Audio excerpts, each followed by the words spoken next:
बिस्मिल्लाहिर्रहमानिर्रहीम। अस्सलामु अलैकुम वरहमतुल्लाहि वबरकातुहू। अल्लाहुम्मा सल्लि अला मुहम्मद व अला आलि मुहम्मद कमा सल्लैता अला इब्राहीम व अला आलि इब्राहीम इन्नका हमीदुल मजीद। अल्लाहुम्मा बारिक अला मुहम्मद व अला आलि मुहम्मद कमा बारकता अला इब्राहीम व अला आलि इब्राहीम इन्नका हमीदुल मजीद। भाई दोस्तों बुज़ुर्गों, अल्लाह आप लोगों को खुश रखे, सलामत रखे, हिफ्ज़ व अमान में रखे, आमीन।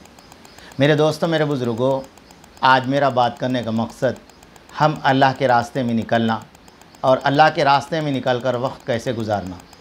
तो मेरे दोस्तों, मेरे बुज़ुर्गों, एक तो अल्लाह के रास्ते में निकाल देते हैं।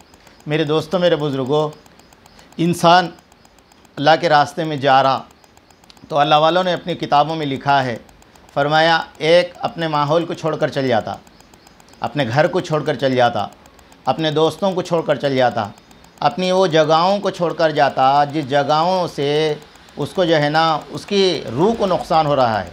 तो मेरे दोस्तों, अब फरमाया एक चीज़ वो छोड़कर चल जा रहा मगर दूसरी चीज़ उसके साथ है, शैतान और नफ्स, ये दो चीज़ें उसके साथ है। अब मेरे दोस्तों, शैतान तो शुरू में निकलने नहीं देखता। क्यों? हमारे बड़े फरमाते हैं अगर आदमी अल्लाह के रास्ते में निकलने का इरादा कर लिया तो मेरे दोस्तों राई को ओहद का पहाड़ बना के पेश कर देता उन्हें। क्या कर देता? ओहद का पहाड़ बना के, तुझे ये देना है, तुझे वो देना है, तुझे वो करना है, तुझे ये करना है। हालांकि दोस्तों ज़िंदगी का तकरीबन वक्त गुजर गया, वो देने की नौबत नहीं आई। सिर्फ अब 4 महीने 40 दिन 3 दिन जा रहे बोले तो वो सारी चीज़ें हमारे सामने ला के रख देता। अब मेरे दोस्तों चलो, आदमी हिम्मत करके निकल गया, हिम्मत करा, निकल गया। अब मेरे दोस्तों निकल गया, निकलने के बाद मेरे दोस्तों फिर फरमाया वहाँ पर सही वक्त गुजारने नहीं देता, सही वक्त गुजारने नहीं देता। इसलिए अल्लाह के नबी अलैहिस्सलाम ने इरशाद फरमाया, अल्लाह तबारक ताला की हिफाजत में 3 आदमी रहते हैं। एक फरमाया जो आदमी नमाज को जाए, नमाज से आए तक वो अल्लाह की हिफाजत में रहता है, मुंतखब हदीस। दूसरा फरमाया जो आदमी अल्लाह के रास्ते में जाए, फरमाया वो अल्लाह तबारक ताला की हिफाजत में रहता है जब तक कि वो अल्लाह के रास्ते से ना आए। तीसरा फरमाया वो आदमी जो घर के अंदर रहे, किसी की ग़ीबत ना करे। तो मेरे दोस्तों ये 3 बातें मुंतखब हदीस के अंदर है।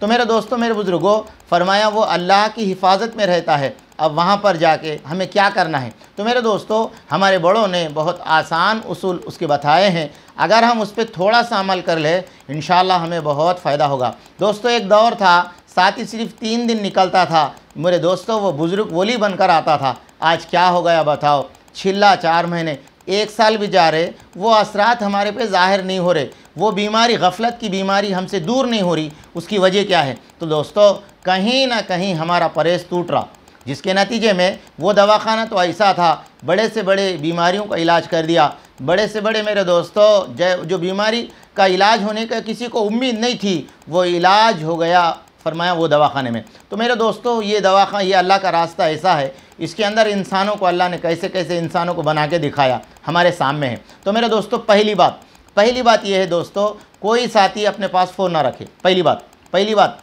फ़ोन ना रखे, इसलिए कि दोस्तों हज़रत अबरारुल हक़ साहब फरमाते अगर कोई आदमी फरमाया 1 मरतबा बदनज़री कर दिया, उन्हें तन्हाई में बैठ के 50 साल इबादत करा तो मेरे दोस्तों उसके असरात फरमाया ख़ुद ब खुद ज़ायल हो जाते, 50 साल के असरात। एक बात। दूसरी बात मेरे दोस्तों, मेरे बुज़ुर्गों, फरमाया जो इज्तिमाई 7 आमाल है, इज्तिमाई कहते अमल है मेरे दोस्तों, वो आमाल के अंदर हम पूरे जुड़ने वाले बने। पहली बात क्या है मेरे दोस्तों? फरमाया सफ़र के अंदर ज़र्रा भी मेरे दोस्तों इधर उधर ना जाए, इसलिए कि वो इज्तिमाई अमल है। दूसरा फरमाया मेरे दोस्तों मशवरा, इज्तिमाई अमल है। तीसरा फरमाया जमात के साथ नमाज़ पढ़ना, इज्तिमाई अमल है। चौथा फरमाया तालीम, इज्तिमाई अमल है। पाँचवा फरमाया मशवरा करना, इज्तिमाई अमल है। गश्त करना और सोना। तो मेरे दोस्तों ये जो इज्तिमाई अमल है इसके अंदर हम पूरे जुड़ना। और मेरे दोस्तों सबसे बड़ी बात अपने आप को हम सीखने के लिए निकले। हमारे अल्लाह वाले कहते अगर कोई आदमी कितना भी वक्त लगा ले, उन्हें यह सोचना कि मैं अब भी जमात में निकला, क्या समझना उन्हें, मैं आज ही निकला, अब भी निकला, मैं सीखने निकला। तो मेरे दोस्तों इस वाक़े के ऊपर मौलाना शफ़ी साहब, मौलाना तक़ी उस्मानी साहब अपनी किताब के अंदर लिखे, अब्दुल्ला बिन उम्मे मक्तूम रज़ी अल्लाह तआला अन्हु नाबीना थे। तो तो मेरे दोस्तों फरमाया कुरैश के लोग बैठे हुए थे, अल्लाह के नबी अलैहिस्सलाम उनको कुछ बताना और समझाना चाहते थे। तो मेरे दोस्तों सहाबा को बोले जब तक मैं इन लोगों से बात करूं तुम लोग कोई भी नहीं आना। तो मेरे दोस्तों मेरे बुजुर्गों फरमाया अब्दुल्ला बिन उम्मे मक्तूम नाबीना थे, वो हुजूर से कुछ बात पूछने के लिए आ रहे थे। तो अल्लाह के नबी अलैहिस्सलाम को नाराज़गी का इजहार हुआ, नाराज़ हुए थोड़ा, चेहरे से, वही मुंह से नहीं बोले। तो मेरे दोस्तों अल्लाह पाक ने उसी वक्त कुरान की आयत नाज़िल फरमाई अबसा व तवल्ला। मेरे दोस्तों कुरान की आयत फिर फरमाया मन जा का यसआ, जो आदमी तुम्हारे पास कुछ सीखने के लिए आ रहा, कुछ सीखने के लिए आ रहा, आप उससे बेजार हो रहे, वह हुआ यख्शा, और फरमाया वो अल्लाह से डरने वाला है। तो दो चीज़ें उलमा ने लिखा है, एक फरमाया सीखने की, सिखाने की हमारे अंदर खूब जिद्दजहद हो, दूसरा फरमाया अल्लाह से डरने वाले बने। और मेरे दोस्तों मस्जिद से ज़र्रा भी बाहर ना निकले। हज़रत शेखुल हदीस की ज़िंदगी के बारे में बुज़ुर्गों ने लिखा है कि फरमाया हज़रत फरमाते सहारनपुर के अंदर मैं जिस मदरसे के अंदर था, फरमाया मेरी चप्पल लेके चले गए, कोई चोरी हो गई। फरमाया 3 महीने तक मैं जो है ना मस्जिद के बाहर नहीं निकला, बाज़ार का इलाका ही नहीं मालूम मेरे को 3 महीने तक। फरमाते मैं मस्जिद से जब आता, मैं अंदर मदरसे से आता, बाथरूम के लिए जाने के लिए पुराने चप्पल रहती थी वो पहन लेता था, ज़रूरत से फारिग हो जाता था। 3 महीने तक उन्होंने मेरे दोस्तों बाहर की दुनिया नहीं देखे। अब बताओ दोस्तों जो आदमी ऐसा वक्त गुजारेगा ज़ाहिर है कि अल्लाह तबारक ताला उसे ज़रूर कुछ ना कुछ बना के